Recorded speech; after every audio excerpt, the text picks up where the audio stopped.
Vážené dámy, vážení páni, ctení hostia, milí priaznivci a milovníci divadla, dovolte mi, aby som vás srdečne privítal na prvom predstavení jubilejnej 65. sezóny nášho divadla, divadla Jozefa Gregora Tajovského vo Zvolene, a poprial vám všetkým príjemný dobrý večer. Vítajte.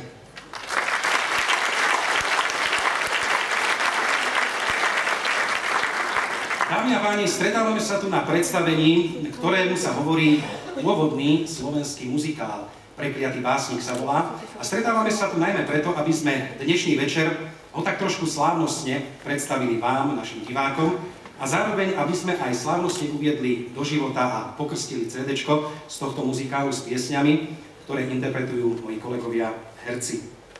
Muzikál Prekliatý básnik vznikol, dá sa povedať, alebo bol ušitý na mieru nášmu zvolenskému divadlu na tohtoročných zámockých hrách zvolenských. Keďže sme oslavovali také pekné jubileum 40 rokov, tak si vedenie divadla povedalo, že by mohli spraviť niečo výnimočné, veľkolepé, niečo, čo sa vám bude páčiť a na čo budeme my hrdí a na čo budete vy radi chodiť. Podarilo sa, odpremierovali sme ho v júni, avšak počasie nám nedovolilo na zámku, ale v každom prípade sme sa tu stretli s divákmi na tej premiére. Premiéra bola úspešná, dopadla dobre a aj plné hľadisko dnešný večer dokazuje, že sa naň všetci tešíte. Dámy a páni, som rád, že môžem dnes privítať medzi nami aj tvorcov, keďže sa jedná, ako som už povedal, o pôvodný slovenský muzikál, tvorcov tohto muzikálu, pretože nebýva zvykom, že by ste ich takto naživo niekedy pred predstavením mohli vidieť. Dovolte mi, aby som teraz na javisko pozval autora hudby, pána Henricha Leška, a autora textov piesní a zároveň celého muzikálového libreta, ktorým je pán Marek Maďarič.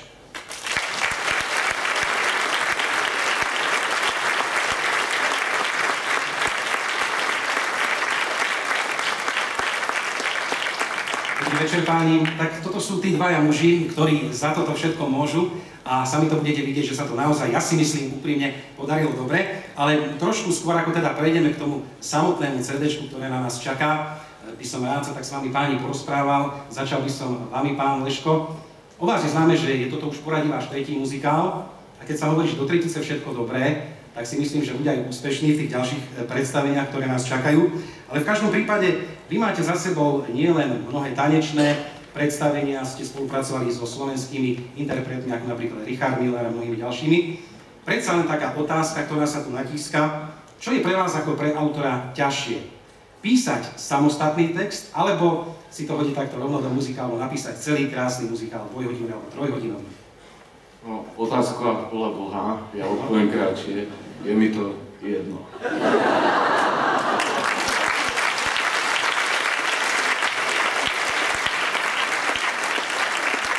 Dobre, takže budeme dneska struční, a teda aj to, čo sa týka potom honoráru. Tam ide o trošku, viete, ako keď jedna pesnička, to musíte mať potom dobré honoráre, keď za jednu pesničku muzikál až tak, dobre. Nebudeme toho. Pán Maďarič, na vás otázka. Pre vás je to taký prvý vstup do tohto muzikálového sveta, prvý muzikál za vami.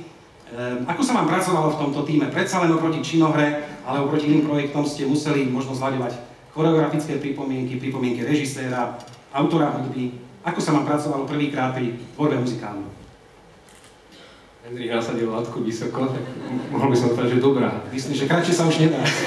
Ale nie, ja predsa len poviem trošku viac slov, lebo máte pravdu, ten muzikál je trošku iný, alebo je dôležitá tímová spolupráca, lebo tie zložky sú úplne rovnocenné, tam hudba nie je žiadnym doplnkom ani choreografia, čiže je naozaj veľmi podstatné, či tí autori si rozumejú alebo nie, a my sme si rozumeli, a myslím si, že zásluhu na tom mal aj režisér Martin Kákoš, ktorý nás dal vlastne všetkých dohromady.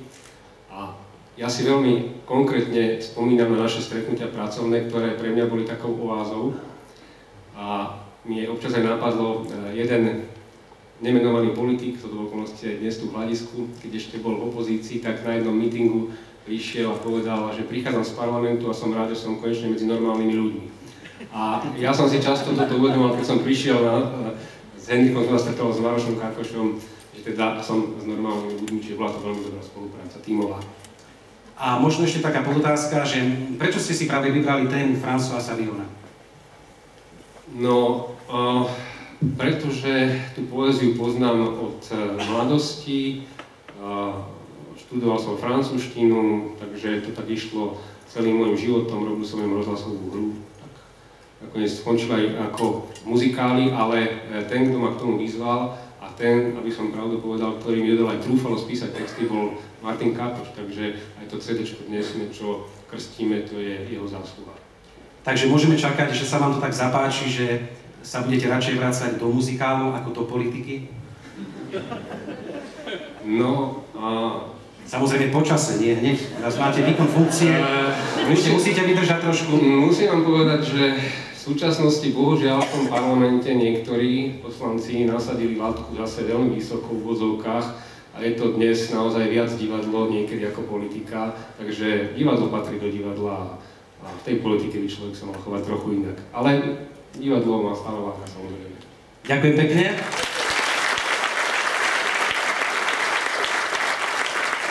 Páni, vás si to ešte chvíľu ponechám, pretože musíte sa samozrejme stať svedkami pokrstenia toho vášho dieťaťa. Musíte tu zostať spoločne s nami, Váneško. Aha, dobre. A buďte takí do chvíle, ako hovoríte, teda za chvíľu naozaj. Predstavenie síce trvá 3 hodiny, vás môže počkať, ale budeme radi, keď tu budete s nami. Ale teraz by som zároveň poprosil a na javisko pozval riaditeľku nášho divadla, pani inžinierku Janku Rafajovú. No a krstného otca, ktorým nie je nik iný ako veľký muž, neprehliadnutelný, dámy a páni, pán Boris Filan.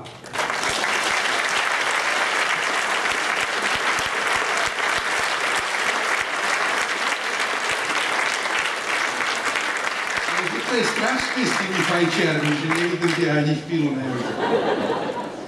Takže, pani riaditeľka, prvá otázka, alebo teda jedna z otázok na vás. Máme za sebou ťažké skúšobné obdobie, bolo to náročné pre naše divadlo. V každom prípade som rád, že to dopadlo dobre, ja som už ten muzikál videl.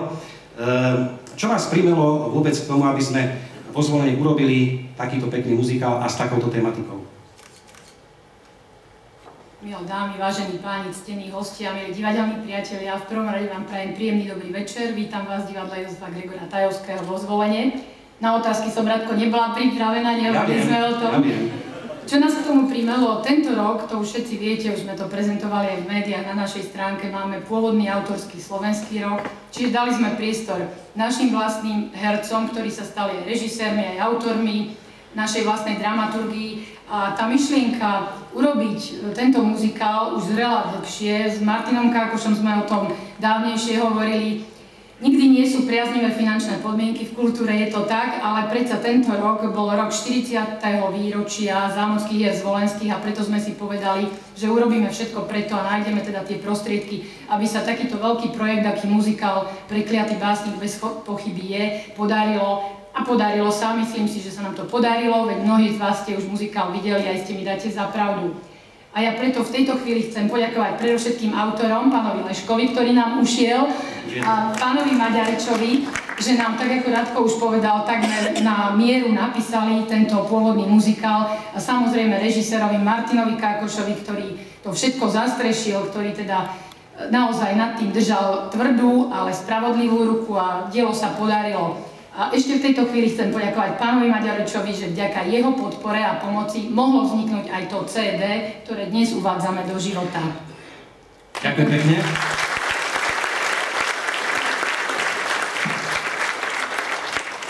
Pán Filan, a teraz taká jedna tiež symbolická otázka na vás. Ja teraz by som nevedel, že z ktorého súdka sa vás pýtať, ale ste autorom textov, píšete knihy, cestujete.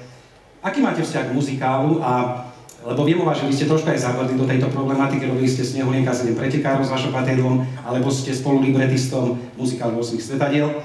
Aký máte vzťah k muzikálu a keby ste sa mohli rozhodnúť, že by vás niekto oslovil, aký a o čom by bol ten váš muzikál? Som dojatý. Ešte nikto sa ma takto láskavo nespýtal. Mne len oznamujú moji kamaráti, budeš robiť muzikál. A ja nemám sny, ja mám iba plány. Najbližší muzikál sa volá Jožo a 11. októbra je o ňom porada.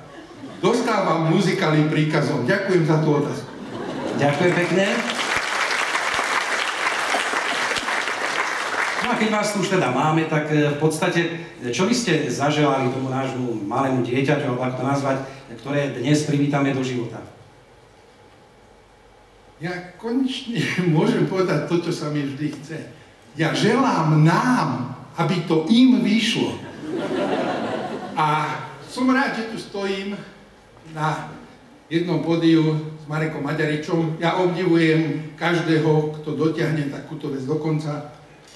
Obdivujem obidvoch tých autorov, ale som rád, keď som pri tom, že Marek Maďarič zistí, že sú ešte náročnejšie a otravnejšie veci ako ministrovať.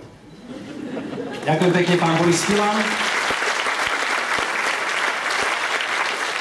Už v týchto chvíľach nám nič nebráni, aby sme privítali do života a pokrstili slávnostne to naše CD-čko, ktorým moji kolegovia z okolností počas tohto leta natáčali aj v tých humorných horúčavách, tak ale podarilo sa. No a François Villon bol veľký rebel, bol to Francúz, ktorý miloval ženy, miloval dobré víno. A keď sme vo Francúzsku, čím iným by sme ho pokrstili, ak nie výborným francúzským vínom.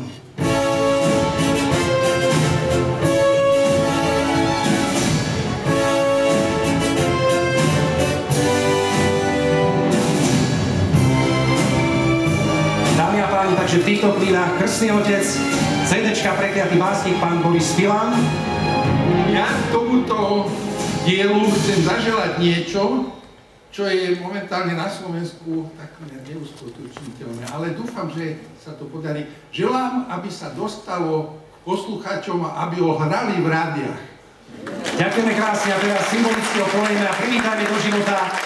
Nech žije, nech sa mu darí, nech sa dobre predáva. A všetkým na zdravie, aj v mene krstného otca. Dámy a páni, ešte raz autor hudby pán Henrik Leško, autor libreta piesní pán Marek Maďarič, krstný otec Boris Filan a pani riaditeľka Janka Rafajová. Srdečne ďakujeme, prajeme príjemný zážitok, nech sa páči, môžete ísť do hľadiska. Dámy a páni, už v týchto chvíľach nám nezostáva nič iné, aby sme vám ponúkli to, o čom sme tu toľko hovorili. Prichádza Prekliatý básnik.